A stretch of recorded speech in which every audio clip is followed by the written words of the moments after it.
রহমতুল্লাহ, সকলকে শুভেচ্ছা ও অভিনন্দন জানিয়ে শুরু করছি আজকের ভিডিও। আজকে আমাদের বিষয়টি হচ্ছে অনুশীলনী 9.2 এর উদাহরণ 14 এর ঘ নম্বর অঙ্ক। সমাধান করো 2 cos square theta plus 3 sin theta minus 3 equal 0, যেখানে থিটা সূক্ষ্মকোণ। এই সূক্ষ্মকোণ মানে হচ্ছে থিটার যে মান বের হবে সেটি হচ্ছে 0 ডিগ্রির চাইতে বড় আর 90 ডিগ্রির চাইতে ছোট, এরকম মান বের হবে। সমাধান: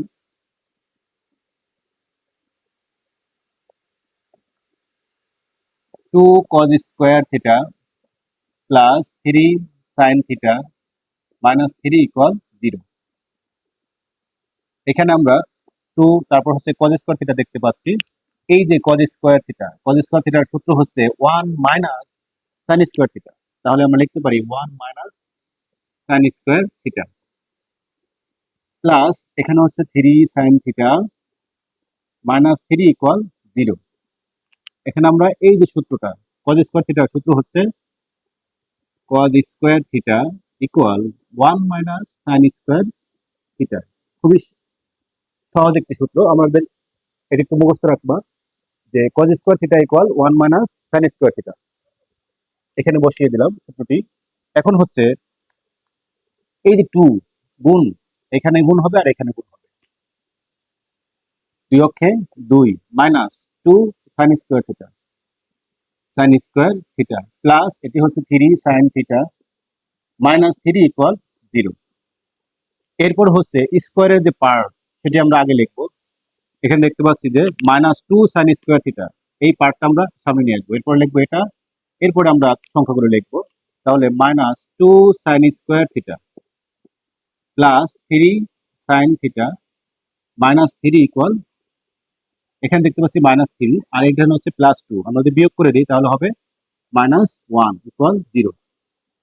এরপরে সামনে মাইনাস রয়েছে, এই মাইনাসটাকে আমাদের প্লাস বানাতে হবে, এই মাইনাসটাকে। তাহলে এখানে আমরা আরেকটা মাইনাস দিয়ে গুণ করে দিব, তাহলে মাইনাস দিয়ে গুণ করলে মাইনাস হচ্ছে প্লাস 2 sin স্কয়ার থিটা, এখানে প্লাস মাইনাসে মাইনাস 3 sin থিটা মাইনাস হচ্ছে প্লাস 1 ইকুয়াল 0। এখানে হলো মাইনাস 1 দ্বারা গুণ করে, মাইনাস 1 দ্বারা গুণ করে দিলাম আমরা এখানে। এখানে মাইনাস হচ্ছে প্লাস হয়ে গেল, এখানে প্লাস মাইনাসে মাইনাস, এখানে মাইনাস হচ্ছে প্লাস। এখন হচ্ছে মিডল ফ্যাক্ট করব আমরা এখানে। 2 sin স্কয়ার থিটা মাইনাস এখানে লিখবো 2 sin থিটা প্লাস মাইনাসে মাইনাস একটা sin থিটা প্লাস 1 ইকুয়াল 0। কিভাবে হলো যে এখানে তিনটা রয়েছে, তাহলে আমরা দুইটার একটা তিনটা এভাবে মিডল ফ্যাক্ট করলাম, কারণ 2 এর এক গুণ করলে যে 2 অক্ষে 2 পাওয়া যাবে। তাহলে এটাকে আমরা মিডল ফ্যাক্টর নিয়মে ভাঙলাম। এখন হলো এই দুটো অংশ থেকে, প্রথম যে দুটো অংশ এখান থেকে আমরা কমন নেব, একই জিনিস কমন যায়, তাহলে 2 মিল এবং একটা sin থিটা মিল, তাহলে 2 sin থিটা। এখানে 2 কমন আসলো, sin দুইটা ছিল, এখানে একটা কমন আসলো আর একটা এখানে রইলো sin থিটা মাইনাস এই দুইটাই কমন, এখানে একটা 1 মাইনাস এখানে 1 কমন নেব, তাহলে এখানে থাকবে sin theta plus minus minus 1 equal 0। এখন আবার আমরা দেখতে পাচ্ছি যে এটা কমন যাবে, sin থিটা মাইনাস 1 এটা কমন, sin থিটা মাইনাস 1 আমরা কমন নিলাম, কি করলাম এখানে এই sin থিটা মাইনাস 1 যদি কমন নেওয়া হয় তাহলে এখানে থাকছে হলো 2 sin থিটা মাইনাস এখানে হলো 1 ইকুয়াল 0।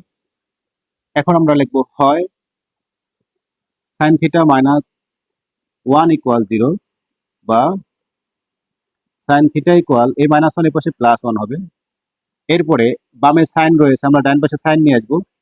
সাইন কত ডিগ্রি মান 1, আমরা জানি যে সাইন 90 ডিগ্রি মান হচ্ছে 1, তাহলে উভয় পক্ষ থেকে সাইন বাদ দিয়ে দেবো, থিটা ইকুয়াল 90 ডিগ্রি। ইহা গ্রহণযোগ্য নয়, ইহা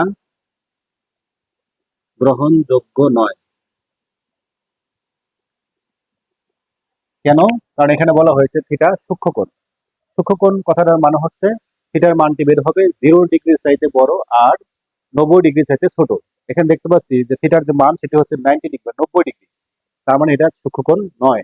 এখন আমরা লিখবো পরের অংশটা এটা, অথবা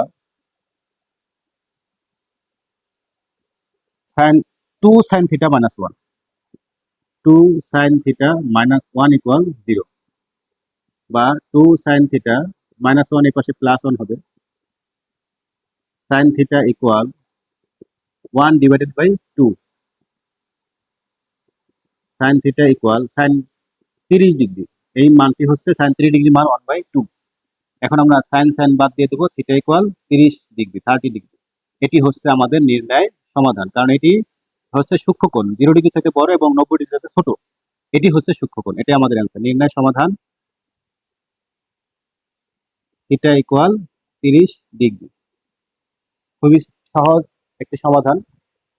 আমরা একটু প্র্যাকটিস রাখবো অবশ্যই, কারণ practice makes a man perfect. যত বেশি প্র্যাকটিস করবো তত বেশি আমাদের অঙ্কগুলো অনেক বেশি আয়ত্তে চলে আসবে, তখন আমরা সমাধান করতে খুব প্রফুল্ল বোধ করব। এতক্ষণ সঙ্গে থাকার জন্য ধন্যবাদ। আসসালামু আলাইকুম ওয়া রাহমাতুল্লাহ।